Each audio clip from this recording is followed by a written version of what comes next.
90 का दौर बदलते वक्त के लिए जाना जाता है। नई तकनीक, नया स्टाइल, नया सिनेमा, और इसी बदलते सिनेमा ने हमें दिया बेहद खास तोहफा रवीना टंडन के रूप में। रवीना टंडन इस वक्त हमारे साथ मौजूद है हमारे स्पॉटलाइट पर।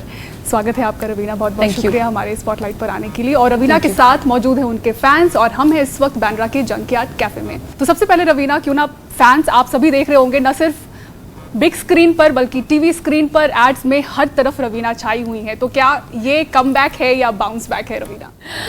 आई डोंट नो कितनी बार कमबैक करूंगी, क्योंकि सिंस द टाइम जब मैंने सबैटिकल लिया एंड थोड़ा बहुत यहाँ काम करती रही हूँ। So it's not really that you can tout this as a comeback honestly, because I think जैसे अभी मैंने एक फिल्म किया है, शायद अब एक अगली बहुत अच्छी स्क्रिप्ट आए। यू डोंट नो कितना समय लगेगा उस अच्छी स्क्रिप्ट को आने का, तो उसमें भी शायद 1-2 साल का अगर गैप हो गया बीच में, तो फिर वो कुछ करूंगी तो that will also be touted as a comeback. तो ये कमबैक पता नहीं वो बुढ़ा होगा तेरा बाप के साथ किया, फिर कमबैक ऑनियर की फिल्म के साथ किया, फिर शोभना 7 नाइट्स के साथ किया, फिर Bombay Velvet, everyone touted that as my comeback songs. तो मुझे कमबैक वर्ड थोड़ा घिसा पिटा लगता है, लेकिन आई थिंक सब specially when you come at a stage which you are in your life, you know कि अब चूजी स्टफ करना, कुछ बहुत ही दिल को छू जाए बात तो उसे करना, तो उसमें तो समय लगता ही है। एंड मुझे कोई शौक नहीं है कि हर फ्राइडे में एक रिलीज देखूं, तो मैं जो भी फिल्म आए मेरे you know in my way I can easily sign them, but that is not the thought. The thought is to do something which I enjoy doing, जो मुझे एज एन एक्टर भी एक्साइट करता है। I want to come back with और do something which has a very strong message, you know, जो एक मेरे दिल को भी छू जाए and makes me excited as an actor to do and something that I believe in. मात्र आई थिंक वैसी ही फिल्म है मात्र। किस तरह से रिस्पांस मिल रहा है, क्योंकि बिजनेस वाइज भी अगर देखते हैं कि इस तरह की फिल्म को बहुत ही डिसेंट बिजनेस मिला है, ये ट्रेड एनालिस्ट भी कह रहे हैं रवीना, तो कैसा रिस्पांस मिल रहा है आपकी फिल्म को? वेल, रिस्पांस बहुत ही बढ़िया है, रिव्यूज बहुत बढ़िया आए हैं, लोगों को पसंद आ रही है फिल्म, एंड आई थिंक एक जो अप्रिसिएशन मिलता है यू नो कुछ सालों के बाद आके फिर काम करना है, लोग तभी भी अप्रिशिएट करते हैं, and they use words like top of the form and top of the game, and you know no one in her age bracket can, you know, these are the reviews that have got can achieve this kind of a performance, and so these have been really very strong compliments, you know, especially for the film also, that the film leaves you numb and speechless, and you know things like that which really makes you feel कि चलो मेहनत का कुछ तो फल मिला। and besides the fact that you know commercially also it's doing pretty decent according to the genre, मतलब ये एक टिपिकल ग्लॉसी कॉमेडी नहीं है, ए सर्टिफिकेट फिल्म है, you know there no songs, there is no you know जैसे कहते हैं कहीं फॉरेन लोकेशंस नहीं है, मसाला नहीं है, तो it's a very realistic straight gritty film, you know, and it brings you the harsh reality of our society today. तो जो कैरेक्टर है आपका रवीना, बेहद दमदार कैरेक्टर है, और इस वक्त हम अपनी सोसाइटी को देखें तो ऐसी तमाम खबरें आप हर बार न्यूज़पेपर्स में आप देखते आते हैं। कैसे as a woman, as a mother आपने रिलेट किया इस कैरेक्टर से?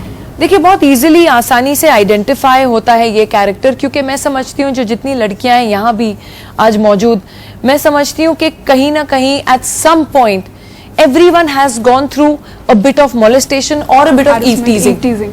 There is no two ways about it, चाहे आप कॉलेज से हो या आप यू नो ट्यूशंस के लिए जा रहे हो या एनीवे, कहीं ना कहीं ये तमाम लड़कियों के साथ हुआ है। तो besides being a mother to 3 daughters, I do realise, and मैं बहुत आसानी से आइडेंटिफाई कर सकती हूँ इस प्रॉब्लम को।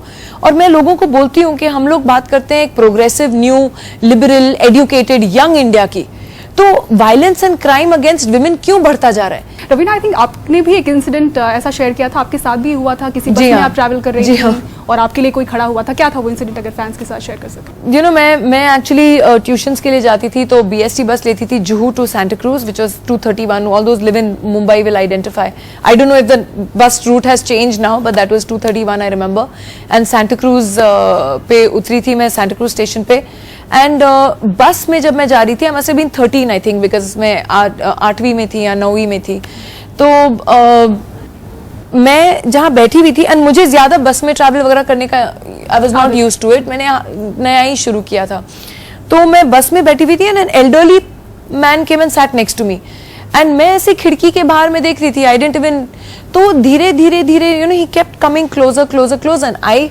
kept going in the corner thinking कि उसको शायद जगह नहीं है बैठने की, इसलिए वो आ रहा है. Across me there was a young guy जो शायद देख के सब ये नोटिस कर रहा था, और जैसे ही बस रुकी और हम लोग उतरने लगे, उसने जाके उसका गिरबान पकड़ा और 2-3 जमाए और बोला तुम अपनी उम्र देखो, ये छोटी बच्ची के साथ तुम क्या कर रहे हो, मैं तभी से देख रहा हूँ. एंड इतने में सारी पब्लिक गिर गई. But because I was only 13 I couldn't comprehend कि क्या हो रहा है अराउंड. मैं एम्बैरेस हो गई, मैं शर्मिंदा हो गई, और मैंने अपना सर झुका के मैं चुपचाप पब्लिक में I got lost in the crowd. मैं निकल गई and I walked fast to my tuitions. हिली हुई थी मैं, क्योंकि पहली बार ऐसा कुछ हुआ मेरे साथ. एंड आई विश, अभी मैं सोचती हूँ कि मैंने दोबारा सोचा होता ये हुआ, एंड मैंने जाके I would have stood up for it and I would have spoken out. And more over कि वो जो मेरे लाइफ का असली हीरो है उसको मैं धन्यवाद कर पाती. थैंक्स बोल पाती. अभी मैंने इतने डिटेल्स बताती हैं, बहुत सारे खड़े हो जाएंगे बोलेंगे मैं था वो. लेकिन one doesn't know where he is, how he is, but God bless him, because we need these kind of real heroes more. That's why I tell all the youngsters, don't even watch a crime happen, क्योंकि जैसे कहते हैं गुनाह को देखना या सहना गुनाह करने के बराबर ही है. You all should also speak out and be concerned of the safety of the girls around you. It's very क्योंकि important. रवीना यहाँ पर हैं तो आपकी फीमेल फैन से क्यों ना पूछते हैं, और क्योंकि हर लड़की से गुजरती है, आपके पास भी शायद कोई ऐसी स्टोरी हो जो शेयर करना चाहे रवीना के साथ. कोई आप में से किसी ने टीजिंग, कभी कुछ ऐसा हैरेसमेंट घर पे या घर के बाहर, स्कूल के Outside बाहर, college, कभी भी आपने definitely. फेस किया हो? आपने किया है? मैं 7 या 8 ईयर्स की थी एंड हम लोग का डांस ट्रूप था जो जा रहा था चेन्नई फ्रॉम मुंबई. सो एक आदमी था जिसने पूरी पी रखी थी, एंड हम लोग की जो मैम थी she was aware of it. तो मैं वो जो स्टेप्स होती हैं ना ट्रेन में चढ़ते ऊपर, सो मैं चढ़ रही थी ऊपर एंड मैं छोटी फ्रॉक में थी मैंने, तो वो आया और मुझे पीछे से पिंच करके गया. तो मेरी मैम ने देखा, शी फॉलोड हिम, सो उन्होंने देखा और उन्होंने चिल्लाया था और मारना स्टार्ट किया. So my mom saw it and she said क्या हुआ, एंड आई स्टार्ट क्राइंग. तो मैंने बोला मम्मी इसने मेरे को हाथ लगाया. तो मम्मी ने उसको लिटरली पंच करना स्टार्ट किया. एंड सारी वुमेन जो हम लोग की ट्रूप में थी, सब लोगों ने एक्चुअली उसको बहुत मारा एंड एवरीथिंग. ऐसा ही होगा जो हम मात्र में दिखा रहे हैं is not very beyond fiction, क्योंकि अल्टीमेटली कॉमन मैन के साथ यही होगा. अगर आप न्याय नहीं देंगे, अब जैसे इनकी मॉम ने और बाकी लेडीज ने मिलके पकड़ के मारा, अल्टीमेटली उन्होंने कानून को अपने ही हाथ में लिया ना. तो जो कॉमन मैन की फ्रस्ट्रेशन है वो तो ऐसे ही बाहर निकलेगी. Hello, I'm Ankita. और I guess eve teasing is such a curse जो ऑलमोस्ट हर लड़की कहीं ना कहीं एट सम पॉइंट फेस करती ही है. आई मीन कोई भी इससे बचा नहीं है. सो मैंने भी किया था, इनफैक्ट वेरी अर्ली एज में किया था. आई वॉज अबाउट 9 और 10 एंड मैं स्कूल से आ रही थी वैन में. तो मैं लास्ट बची हुई थी. तो जो वैन वाले ड्राइवर थे वो एक्चुअली उन्होंने मेरे को घर ड्रॉप करने के, घर नहीं ड्रॉप किया, वो मेरे को कहीं और ले गए. एंड या एंड आई वाज लाइक यहाँ पे मेरा घर नहीं है, आप कहाँ जा रहे हैं? तो ही वाज लाइक नहीं मैं दूसरे रूट से जा रहा हूँ. तो आई वाज लाइक मुझे पता नहीं था. देन फिर वो गए. फिर इसके बाद फॉर्चुनेटली वहाँ पे शायद उनका कॉल वॉल कुछ आ गया, तो उनको बैक करना पड़ा, गाड़ी बैक करनी पड़ी. एंड फॉर्चुनेटली फिर उन्होंने मुझे घर ड्रॉप कर दिया. But I was very much scared. I think you are very lucky as well. अपने घर पे किसी को ये बताया? हाँ, मैंने घर में पेरेंट्स को बताया. देन नेक्स्ट डे से हमने कंप्लेन किया. तो फिर इसके बाद उनको मतलब जॉब से हटा दिया गया था. तो that was very much scary. I mean, at that age. Yeah, I can imagine. Yeah. But you're lucky. Well done. Action लिया था रवीना. डर भी होता है कि आगे चल के कहीं ना वो कुछ गलत करे, तो पेरेंट्स को भी डर होता है, उस बच्चे में भी डर होता है. जी हाँ. कभी इस डर में भी आप रही थी जब ये हुआ था? उसके बाद एक मेंटली सेटबैक होता है. तो ऑब्वियसली काफ़ी टाइम तक मुझे समझ ही में नहीं आया कि ये एक्चुअली हुआ क्या मेरे साथ. Hi Ravina, you're looking ravishing as usual. So लोग समझते हैं कि मुंबई में ऐसा होता नहीं, सिर्फ दिल्ली और नॉर्थ साइड होता है. ऐसी बात तो है ही नहीं. I still face it from may be not आपके एक्सटेंट, लेकिन फिर भी I still face it with watchmen, with drivers, or I get strange, they'll take you to from another route. वो लोग बोलते हैं हम दोस्त को मिलके जाते हैं, I get all these type of things, and that is also some kind of harassment. मैं भी काफ़ी लोगों को ये बोलती हूँ कि पहले तो जब आप एक टैक्सी लो या ऑटो लो या जहाँ अगर आप जा रहे हो, जहाँ even if it's at a short distance, जो आपको लगता है कि थोड़ा कुछ रिस्की हो सकता है, एक तो you must listen to your instinct, आपकी जो अंदरूनी इंस्टिंक्ट है उसको प्लीज सुना करो. जहां आपको थोड़ा लगे कि डेंजरस मामला है, don't get into it. And always taxi वाले का नंबर लो, लाइसेंस प्लेट, और जहां नंबर्स लिखा है कि आप टैक्सी को आइडेंटिफाई कर पाए, send it to a friend. या तो आप if it's late in the night आप अपने दोस्त के साथ बात करते जाओ, बिसाइड्स टैक्सी वाले का नाम, नंबर, उसका फोटोग्राफ व्हाट्सएप कर दो, और बोलो कि हमको करना है. काफी टैक्सी वाले दे नो, तो वो लड़कियों को बोलते कि हाँ आप ले लीजिए नंबर और ले लीजिए मेरा फोटोग्राफ. तो मैं मेरी बच्ची भी कभी कभी अपनी ट्यूशन ऑटो रिक्शा में जाती है, but definitely she goes with a made, लेकिन मैं ऑलवेज वो ऑटो वाले का एक फोटोग्राफ ले लेती हूँ और लाइसेंस प्लेट ले लेती हूँ, and I am constantly talking to them on the phone till they reach. कोई और इंसिडेंट कोई शेयर करना चाहेगा, या कुछ ऐसा कभी आप फेस करें? रवीना से कोई आप टिप्स लेना चाहेंगे, क्योंकि काफी बोल्ड और ब्लंट इमेज के लिए जानी जाती है रवीना. अपने सेट पर भी कोई हिम्मत नहीं कर सकता उनके साथ बदतमीजी करने का, तो कोई टिप्स लेना चाहेंगे आप, कोई देना चाहेंगे रवीना आप टिप्स उनको? टिप्स एक्चुअली यही कहूंगी कि बहुत सारे लोग बोलते हैं कि सेल्फ डिफेंस सीखो, ये करो वो करो, लेकिन उससे आपको ओवर कॉन्फिडेंस नहीं आ जाना चाहिए. सावधान रहना बहुत जरूरी है, क्योंकि अगर आप एक कुछ सेल्फ डिफेंस भी अगर कर रहे हैं, लेकिन आपके सामने अगर 10 आदमी हो, तो you can not single handedly do it unless you are Rajinikanth साहब. But most definitely in reality you have to use your brain, you have to be smart, you have to see where you're getting support, more so be alert. This is one thing I give you. मैं आप लोग को एक बहुत ही मतलब एक light hearted किस्सा. तो मैं actually I am a brown belt in karate, and then I left, I didn't know, so I know where to kick where it hurts most. तो दैट इज वन थिंग आप लोग को भी याद रखना चाहिए. बट मोस्ट डेफिनेटली जो हमारे सेंसाई, जो हमारे टीचर मास्टर्स होते हैं, उनको सेंसाई बोला जाता है. तो sensei one day came and he was sensei Viraf Majra. तो ये पूरा क्लास बैठा था और हम सब छोटे छोटे थे तभी. तो बोले कि अगर तुम एक लोनली गली में हो और तुम देखो कि 5-6 जन तुम्हारे सामने हैं, तुम क्या करोगे? तो बहुत सारे लोगों ने उठ के बोला हम ऐसा किक देंगे और ये राउंड हाउस देंगे और ऐसा गाथा करेंगे और ये चॉप देंगे. उन्होंने सबकी सुनी, एंड देन ही सेड नहीं, आप भागिए. The first thing is run to save your life. So that is why I tell people that self defense and all for us to learn is great, क्योंकि आपको थोड़े points के if in a situation if आप corner हो जाते हैं, तो कहीं ना कहीं तो आपको हाथ पैर मारना बहुत जरूरी है.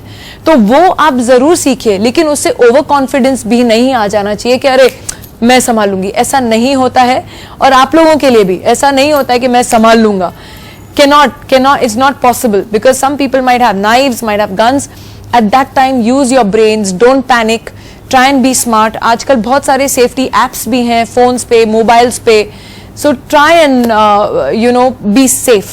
That is my advice to everyone. अभी लाइटर मोमेंट पे हम चलते हैं और बिल्कुल. थोड़ा बहुत फ्लैशबैक में चलते हैं आपकी शुरुआत को लेकर. और एंट्री रवीना की रही सलमान खान के साथ बहुत ही धुआंधार तरीके से.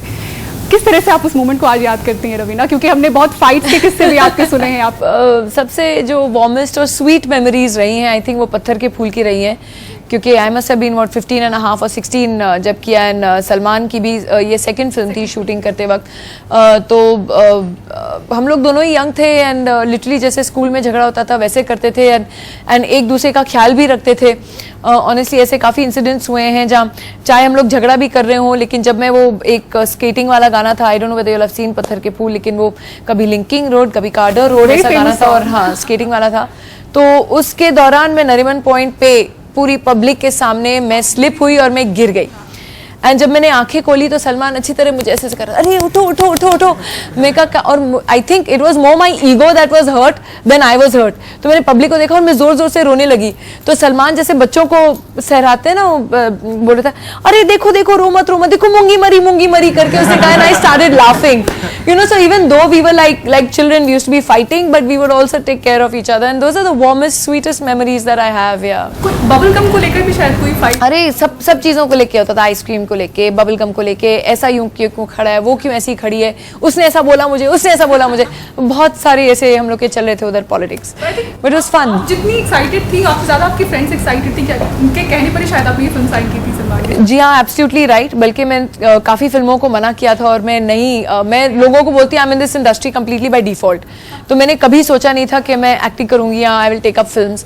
लेकिन हाँ, ज़रूर ये हुआ कि जब ये फिल्म आई मेरे पास और मैं FIJC में थी इन मीठी बाई, एंड हमारी जो फ्रेंड्स पूरी कैंटीन में बैठी थी, and like are you crazy, तू ना बोल रही है, it's Salman Khan, do you know what it is? I was like okay, जैसे तू बस एक पिक्चर कर ले, हम लोग पूरा दिन तेरी शूटिंग पे होंगे, उसके बाद तेरे को फिल्में नहीं करनी है, मत कर।